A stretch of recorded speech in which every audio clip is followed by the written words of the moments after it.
So, welcome to the TEDxPortofSpain stage, Ryan. Thank you for bringing me. So, tell us a little bit about how this all started. How did you get started? All right, so I, from the tender age of like 7 or 8 years old, was playing around with music. I always had a fascination with music and art. I used to draw, and then that evolved into playing around with a vinyl collection my father had. He had this piece of equipment that allowed me to mix with the radio. So I could take a turntable and then mix with the radio. So I taught myself to beat match. That fascination and dedication to the music led me to want to pursue it further. So I asked my mother, I said, I'm really interested in this music thing. She gave me a small loan to get a better turntable, which she reminded me about, you know. but they've always been very supportive. So I created this DJ outfit called Detrimental. So when I was 15 or 16 years old, we used to actually go to clubs and play at a young age. He used to come pick me up, drop me. And then I graduated from high school and I moved on to FIU, Florida International University. And I continued, studying, but I also continued music. While I was there, two significant things happened, which was a catapult to a lot of the things that happened for me as a DJ. So the first thing was I created the podcast. And the podcast is the online system that allows people to download the mixes that people know today.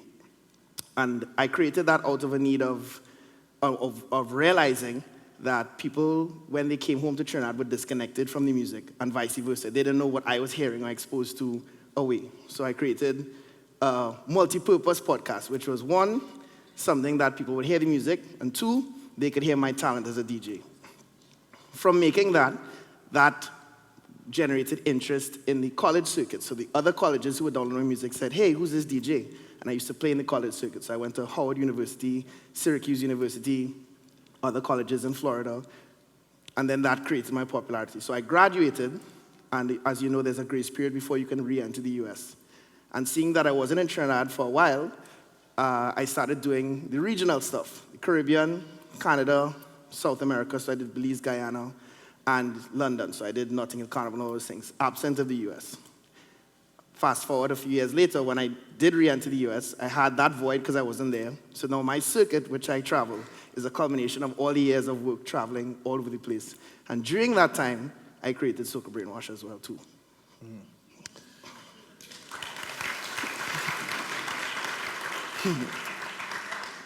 So it's looking back, it's very easy to connect the dots. Looking back, and it just seems like a straight line. How much of this was strategic? How much of this was opportunistic? I think it was a combination of both. I think it was actually where opportunity met preparation. As a DJ, I practiced a lot. Like I dedicated a lot of hours in school to make sure that while I was in school, that I was always ahead of the game, always on top of the music. And when the opportunity came for me to play in different scenarios, because I did from hip-hop clubs to South Beach to Caribbean parties, I did it all. And when it came time for me to travel on the circuit, I was well prepared to deal with the different scenarios. So I think it was actually a combination of both. Nice. Yeah. So when we were talking, you talked about the four things that you attribute to success. Small teams, hard work and sacrifice, observing and understanding the existing environment, and reinventing yourself. So how about we begin by talking about small teams? Okay. So my core team, when I created Soca Brainwash, I created a very strong team, which is very small. It consists of my mother, who's also my manager, my sister, who's my general manager, and two of my good friends who I paired together. One was from high school, one was from college. And they work as my production managers to help me with the layout and some other logistics. So in having a small team, it's very easy. I can trust them. First and foremost, I trust them. Secondly, it's easy to coordinate. The communication is very easy. And I can also utilize all of them for their core competencies, as they are strong in what they do. So when we sit down at the table, we know that if A has to do it, A is going to do it well. The only downside to this small team is that, as we're running, because we're running a global brand that's expanding so fast, expansion becomes a little difficult because, of course, there's so many things to do across a portfolio of 6 global events and others that, expanding is the only issue that we'll actually face. Nice. And tell us a little bit more about what you mean by sacrifice and hard work. Well, because right now, Soca Brainwash is in about 6 territories. And not only do I have Soca Brainwash, I have Press Play, Soca Starter, and DJ Private Ryan portfolio, which includes traveling, preparing the music, and making the podcast. So the behind-the-scenes work that it takes to make that happen is actually pretty intense. It's the long hours, the preparation, the downloading of the music, the sorting of it, the practicing, the meetings, the back and forth in terms of my team, making sure that everything looks the way it's supposed to. I conceptualize a lot of the concepts, so it's a lot of work. And those are the parts people don't see. They actually see the end product, but they don't see the work that goes into it. Yeah, so a big theme in the conversations we've been having has been about hard work, practice, and being prepared kind of thing. So tell us about that third piece where you talked about observing and understanding your existing environment. Entertainment is very volatile. This industry has a lot of shifting dynamics, especially now that we're living in the social media age.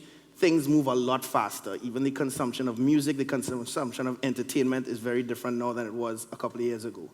Understanding that is the key to actually being able to maneuver in this environment, because you could have a hot product this year and then next year you're no longer hot. You can look at it across the board with even other products. That's why phones release something every 3 years or so. They come up with new technologies, they put it, they finesse it, and then they relaunch it.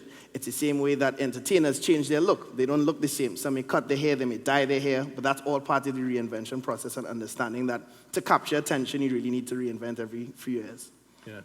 So that was the fourth one around reinventing yourselves. But when we were talking, you talked a lot about observing the environment, and that's kind of how you came up with some of the concepts that you came up with. So, so take, for example, when you were studying abroad, starting the podcast Was an observation, and that really helped you decide, okay, where do you go next? Well, the observation were, some people see a void and see nothing, and some people see a void and see opportunity, right? So the thing is that, and I use Soca Brainwash again, when I decided to do it, I looked at Carnival Saturday as an opportunity when a lot of people told me it was going to fail, including people who were very close to me. They said this will never work. Nobody's going to come out on Carnival Saturday in the hot sun to party during the day. Nobody. It's going to bust. And, I stood with my gut instinct and took and grasped the opportunity, and now, years later, it's one of the biggest, or if not the biggest, traveling soca event in the world. With one of the biggest food courts as well. With one of the biggest food courts.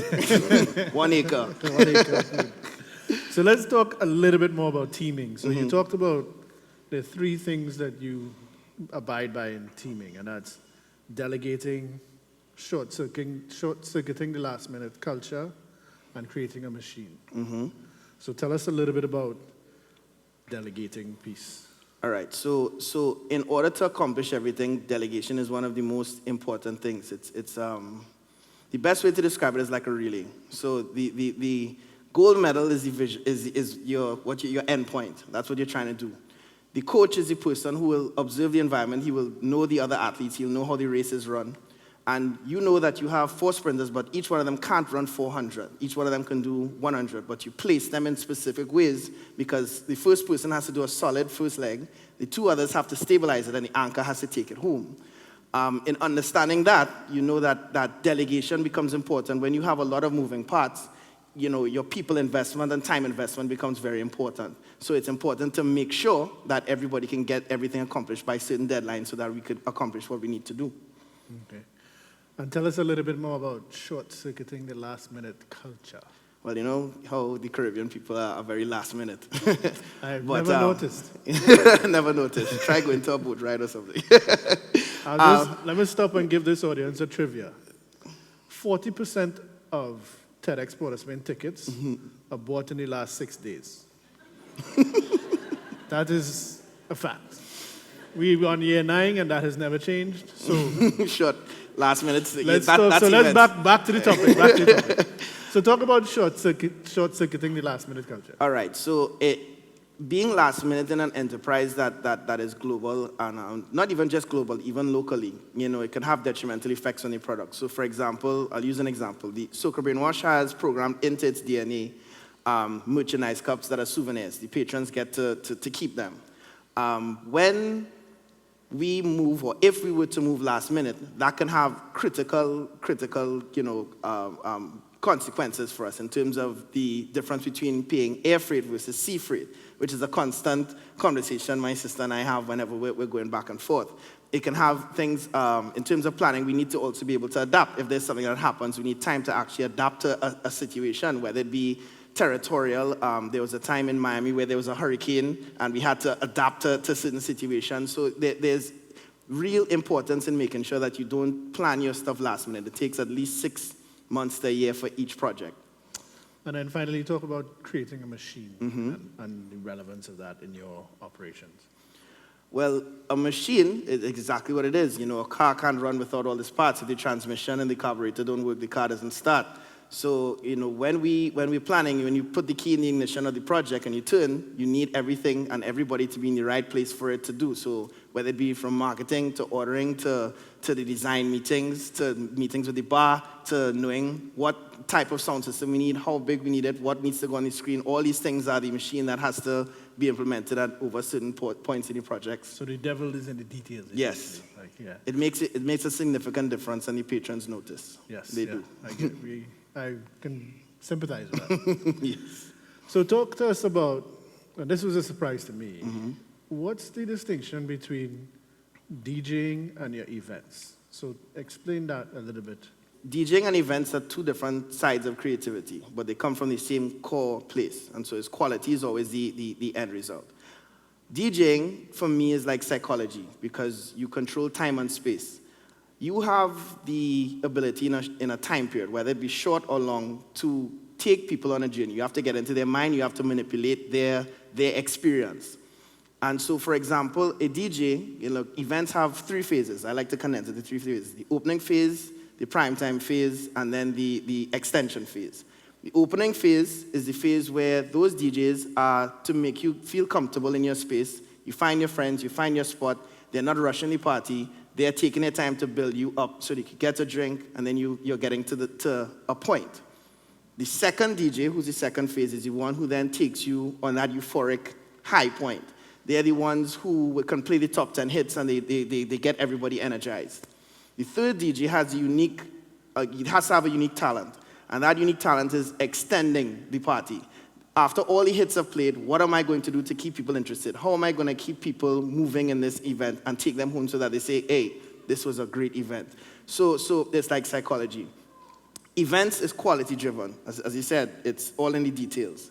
So when you are creating an event, you're creating experience. You're creating something that speaks to all your senses. All of your senses, you want people to really come into your event and have an experience, not just party, but an experience, which is why I view the creativity for creating the experience totally different to DJing, but still they have a symbiotic relationship because music is still at the core of it as well, too.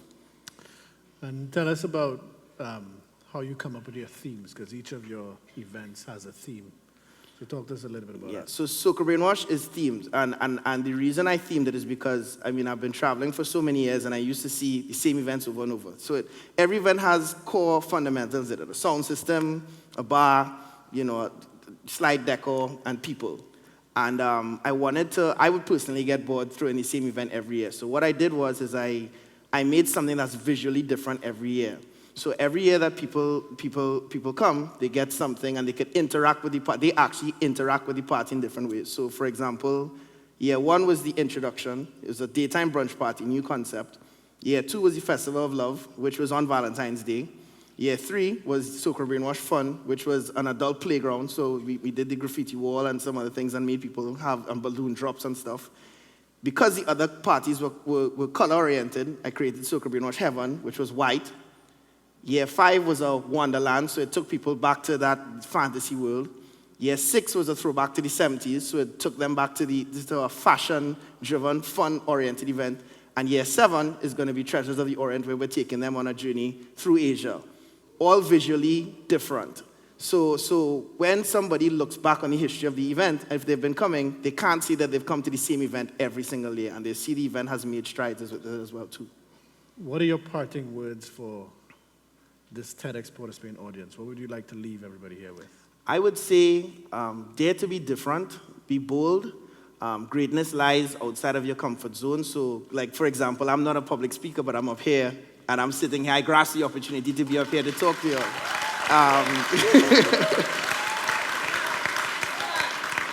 Hard work is important, you know.